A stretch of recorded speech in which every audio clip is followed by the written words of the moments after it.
Olá pessoal, aqui é o Lobo. Eu vou fazer mais um vídeo agora para PokerStrategy.com. Nesse vídeo eu vou fazer análise de um Sitting Bull 18 man, $3,50 na PokerStars, jogado pelo membro RGS78.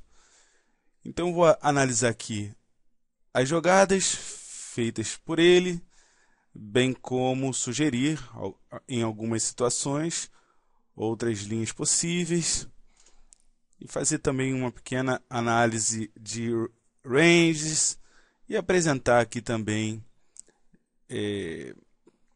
algumas estratégias, alguns pensamentos estratégicos em cima dos Sitting Bulls de 18 jogadores. Então vamos lá. Bem, o início do Sitting Bull, a gente tem que ter bastante atenção aos adversários, tentar perceber como eles jogam, quem são os jogadores que jogam muitas mãos, quem são os jogadores que jogam poucas mãos, os jogadores mais agressivos, os jogadores mais passivos, porque essa fase é bastante importante para o torneio. Lembrando que é interessante pensar em chegar na mesa final com mais fichas, não chegar na mesa final com essa stack inicial 1500, geralmente não vai ser interessante.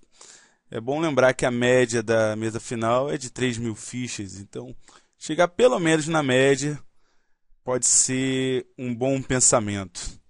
Quanto mais fichas, melhor vamos atuar na mesa final, e isso vai ser muito importante para a nossa lucratividade. Então vou passar aqui as mãos, passar mais rapidamente as mãos que ele não jogou. Logo aqui no início, par de damas é uma mão premium, vamos jogar ela de qualquer posição e de preferência, se possível, ir ao win já no pré-flop. É claro que temos que buscar uma situação para tentar ir ao win pré-flop. Existem muitos jogadores que fazem, por exemplo, all win, um pote com 50 fichas e dá diretamente ao win. Eu acho que no geral a gente vai perder um valor assim. Se já tivesse um raise, de repente, sendo um micro limits, até possível que tome call aí de coisa pior.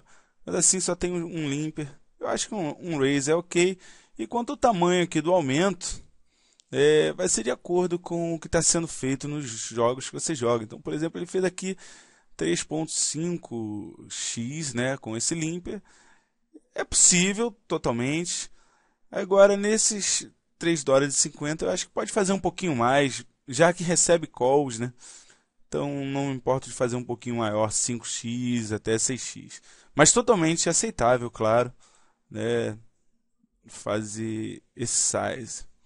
Já tomou 3 calls, que não é uma situação muito interessante para um par de damas. É sempre bom lembrar que nós... quando temos mãos fortes, nós não queremos muitos adversários no pós-flop, porque isso vai diminuir a nossa chance de ganhar a mão. Por mais que seja uma mão muito forte, como um par de damas, quanto mais adversários nós temos, menores as nossas chances de vencer. Então o ideal é ir contra um jogador e que tem uma mão forte o suficiente para jogar pela stack. Mas ok, não tomou aqui 2 calls e segue.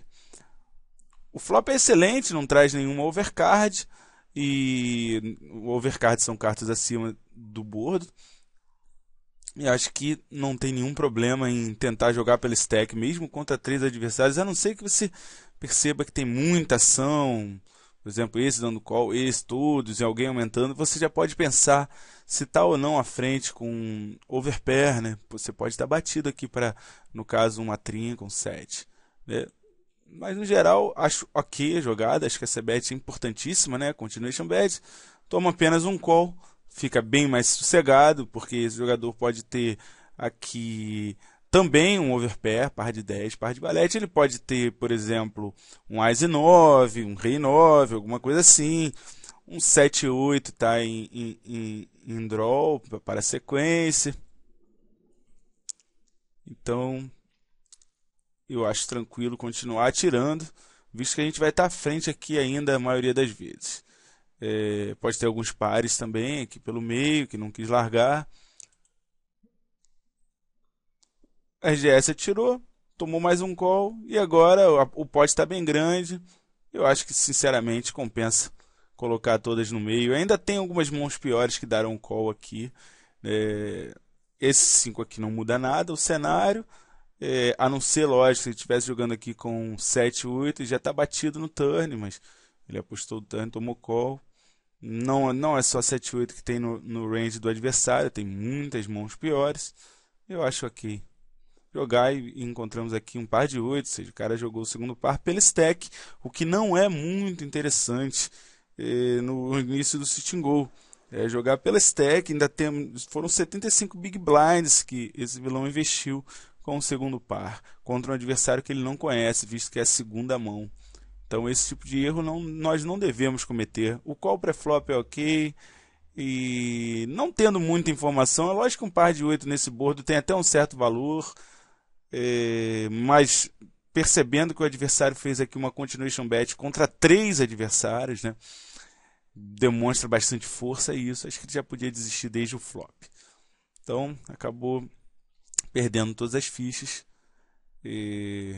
por jogar sem cautela, e é isso que nós não queremos fazer. Aqui 5-7, fold, 6 e dama, já tem 2 jogadores a menos, né? Isso acontece bastante nesses limites. 8 e valete aqui, quando recebemos uma free play, ou seja, estamos nas blinds e ninguém aumenta, nós podemos ver o flop. É sempre bom lembrar que top pair é apenas um par, não é muito interessante nesse tipo de situação. Nós devemos, de preferência, jogar 2 pares ou melhor. Um top pair você pode até jogar um maior par da mesa, mas com cautela, nunca jogando pelo stack, nunca querendo jogar potes muito grandes, né? Jogar potes pequenos ou médios. E fora isso, o fold vai ser sempre uma excelente opção. Então aqui ele não acertou nada e largou. Ótimo. Continua. Aqui um limp, um shove. Nada a fazer, que não fazer fold. Aqui valete 7 suited com 2 limpers. Se não tivesse esse aumento, é até possível dar um call, mas também foldar não é mal. A vantagem do call é jogar um pote pequeno em posição com uma mão que pode melhorar, né? Uma mão especulativa, mas também largar não é nada de extraordinário. Acho que pode fazer fold também se não estiver muito tranquilo. Agora, com o aumento, não resta nada a fazer que não seja largar a mão. Bem, aqui, esse As 9, eu acho importante no início do sit and go, agora já falando em estratégias, tentar forçar um pouquinho mais os adversários. Ou seja, se você tem uma boa posição, como é o caso aqui do RGS, que está no cutoff, será sempre o penúltimo a falar no pós-flop, né? E se esse adversário largar, ele vai ter posição, vai ser o último a falar. Eu já acho interessante abrir um pouquinho mais de mãos. Por exemplo, esse As 9 eu acho ok, faria raise. Eu acho ok fazer raise aqui com qualquer par. Qualquer As suited, os Ases mais fortes, As 7 para cima, off suited, qualquer 2 cartas acima de 10, dama valete, rei 10, qualquer coisa assim, valete 10, né? Alguns conectos também, suited como 9, 8, 8, 7, acho que são mãos que têm uma boa potencialidade no pós-flop, e a vantagem é que vamos jogar em posição. Então, é claro, tem que sempre se preocupar, microlimites, temos muitos jogadores fracos e você pode tomar muitos calls e dificultar um pouco o pós-flop, mas na maioria das vezes teremos vantagem contra esses adversários pelo fato de estarmos estudando e procurando melhorar o jogo. Certamente nós teremos um melhor domínio do pós-flop, né? Se você ainda não está muito à vontade, não me importa que faça fold, mas se você já está com uma visão melhor de jogo de pós-flop, eu acho interessante fazer raise com essas mãos que eu citei. Então, por exemplo, As 9 eu acho que seria um bom raise. E aqui um flop seria excelente. Se os jogadores fizerem fold não tem problema, você ganha ali as blinds. E se tomar call você vai jogar de acordo, né? No caso esse flop seria espetacular. Já dame 6 eu não acho que seja interessante, né? E essas mãos que flopam mediocremente, como dame 6, você nunca tem nada, a não ser que acerte 2 pares ou melhor. É melhor fazer fold realmente. 10 e 3, 9 e 4. Vamos ver aqui esse As e 5.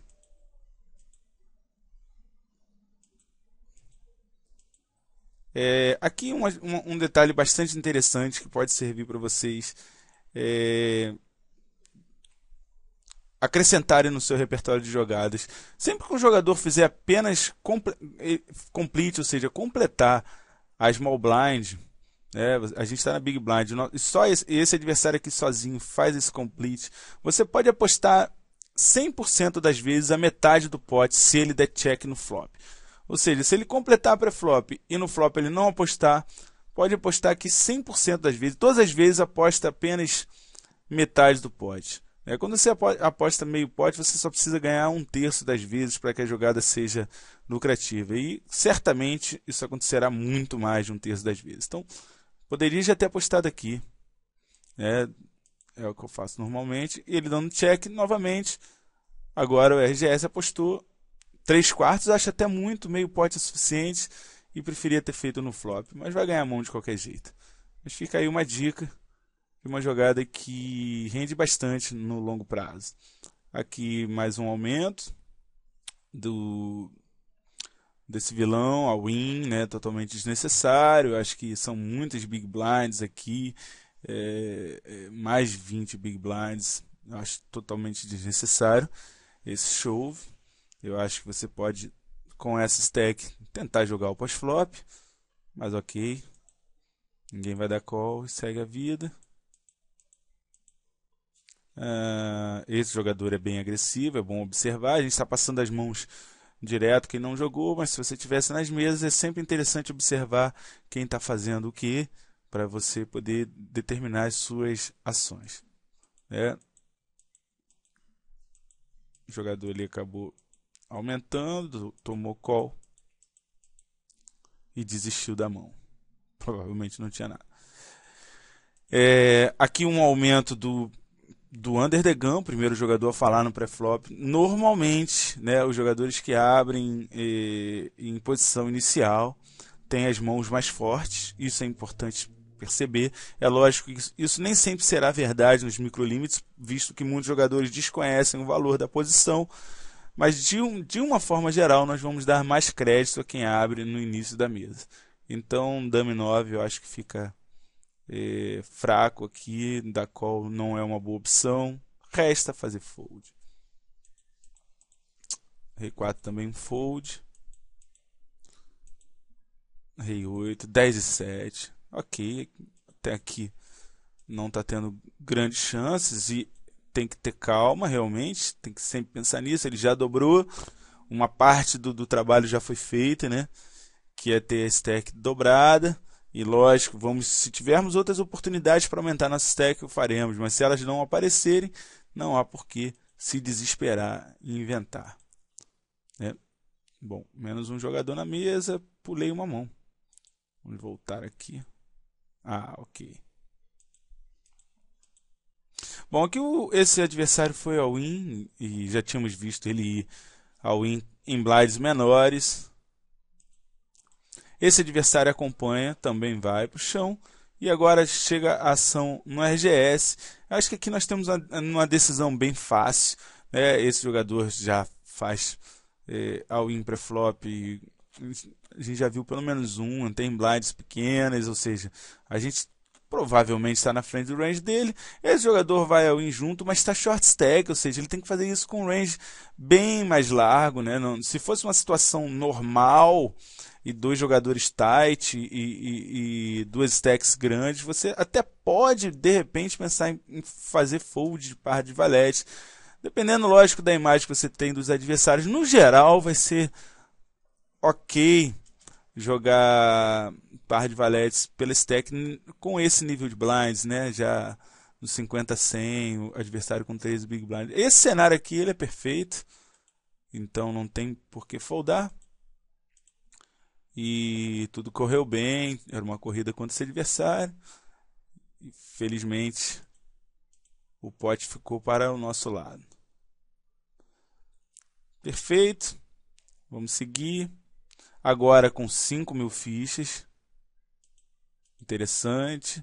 Agora, eu acho nessa fase, quando a mesa está mais curta, reparem que só tem, nesse momento, 5 jogadores. Provavelmente vai ser remanejado mais um.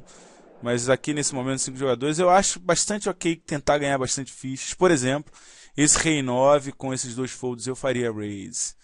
Aumentaria aqui para 200, ou se vocês não se sentirem à vontade com mini raise um pouquinho mais, e ganhava essas fichas, tentaria ganhar essas fichas. Então é bem importante, né? Como tem 5 jogadores na mesa, a probabilidade de alguém ter uma mão mais forte diminui, são menos jogadores, então você pode jogar um pouquinho mais largo, né?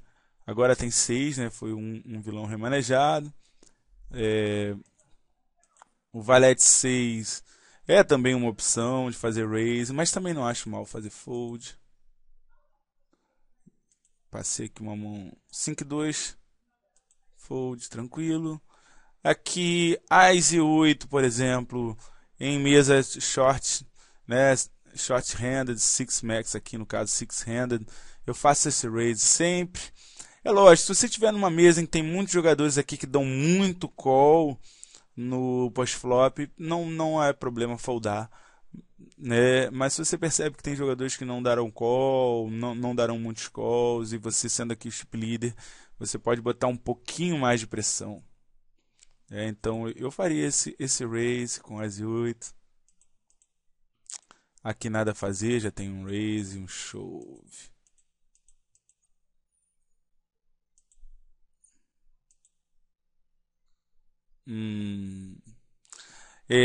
Aqui nessa mão eu sempre vou levar em consideração as blinds.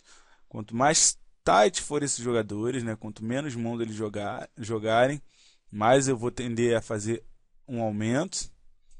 Se forem jogadores que jogam muitas mãos ou que fazem bastante re-steal, né, quando nós abrimos em posição final, nós podemos considerar isso como um steal, um roubo de blinds. E no caso, quanto maior a tendência desses adversários fazerem um re-roubo, né, um re-steal, menos eu vou tender a abrir essa mão, e quanto menos eles fizerem, mais eu vou tender a abrir essa mão. 7-5 eu acho já bem honesto. Foldar. As e 8. Suited, temos um shove aqui em torno de 7 big blinds. Não, na verdade ele deixou mais 250 para trás, então o stack dele é um pouquinho maior. Ele, obviamente, vai botar o restante. Eu acho que a As e 8 é pouco para tentar isolar esse adversário. Aqui eu isolaria com no mínimo As e valete. Talvez um As e 10 suited, dependendo desse adversário, mas com certeza As e valete, off ou suited, eu faria esse shove. E os pocket pairs, acho que um par de 6 para cima é bastante ok. Dá aqui um raise para se isolar com ele, ou até mesmo um call. Não tem muito problema, visto que um call nem é mal, porque a maioria desses adversários só vão entrar na mão se tiverem muito fortes, e dependendo, por exemplo, se for esse jogador a dar o show, você ainda pode salvar algumas fichas, né? No restante você vai ter que dar call, porque já está até cobrindo, e esse aqui você vai ter boas pot odds. Então, As e 8 eu acho um bom fold. E era ali uma corrida. 6 e 7 acho um bom fold também. Aqui um shove de rei 7. Desculpe. Um push aqui desse adversário com também em torno de 7 big blinds. Tem que sempre tomar bastante cuidado com esse de mão. Esse vilão tá curto, né? E a gente acaba recebendo aqui boas pot odds. A gente precisa ganhar aqui em torno de 42% das vezes, para que essa jogada para que um call aqui seja lucrativo. Agora tem que prestar bastante atenção se rei 7 vai ganhar 42% das vezes do range do adversário. E isso a gente faz estudando a mão, né? E também é muito interessante, se você tem um fold que é relativamente claro, né, esse rei 7 é um fold fácil. É sempre bom tentar estipular com que mãos você poderia dar call, né? Tudo bem, você sabe que vai ter que foldar ali, mas é bastante interessante pensar com que outras mãos você poderia dar call. Então, a gente utiliza alguns softwares. Temos aqui, por exemplo, não é essa mão, deixa eu colocar a mão certa. O Citigo Wizard. Esse software calcula é um software, uma calculadora de CM, mas também calcula equidade em fichas. Então vamos tentar aqui supor o range, ou com que mão esse jogador pode dar shove com aquela stack em torno de 7 big blinds. Eu acho que ele dá esse shove com qualquer par, qualquer as, acho que as e 2 também, rei 9 suited talvez, rei valete, dama valete talvez.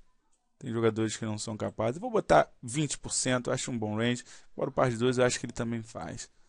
Reparem que contra esse range nós podemos dar call com essas mãos, par de 2, ou melhor, qualquer par, as de 8 off, as de 5 suited e rei valete. Então, numa situação semelhante no futuro, você já tem uma ideia, tem que sempre prestar atenção na stack do adversário que está fazendo isso, porque se fosse esse adversário, a stack dele é maior, portanto, pode ser que ele faça isso com menos cartas e as nossas odds são piores.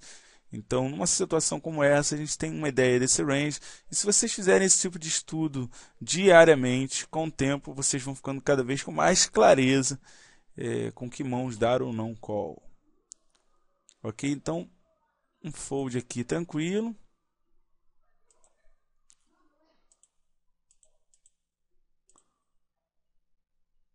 Aqui outro fold fácil, né? Com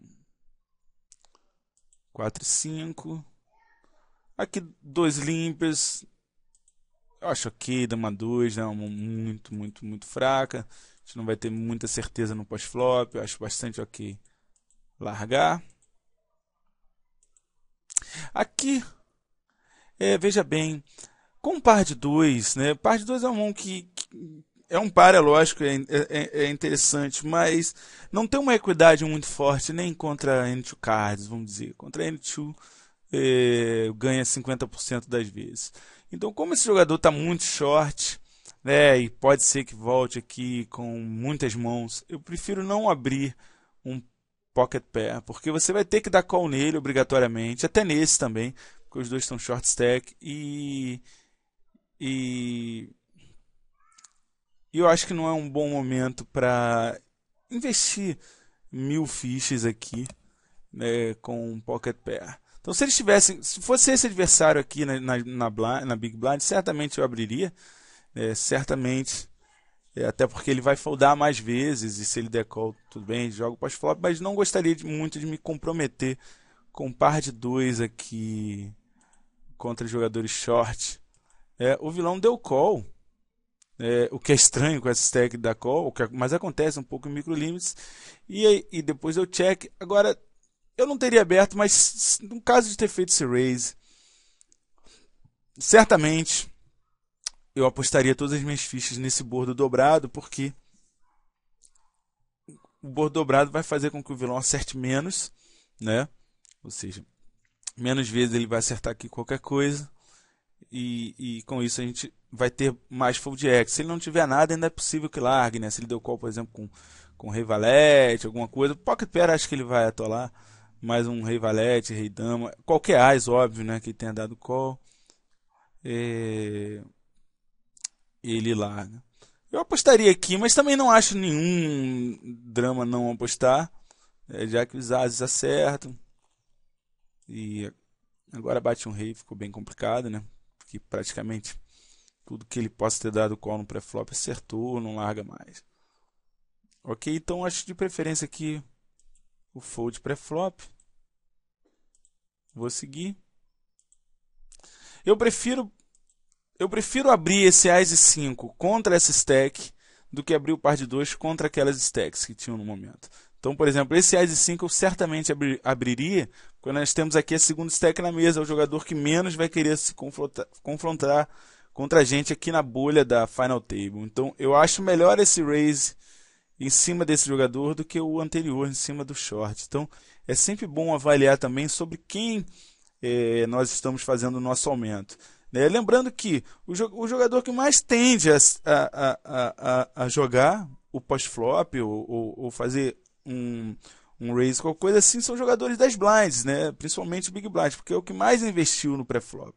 Então a gente tem que ter sempre bastante atenção a quem está nas blinds. É lógico, você vai observar a mesa como um todo, mas procurar ter bastante atenção ao jogador que está na Big Blind. Então, como ele tem uma stack bem interessante, dificilmente vai querer jogar aqui fora de posição, pelo menos é o que a gente acredita, né? Lógico, pode acontecer o contrário.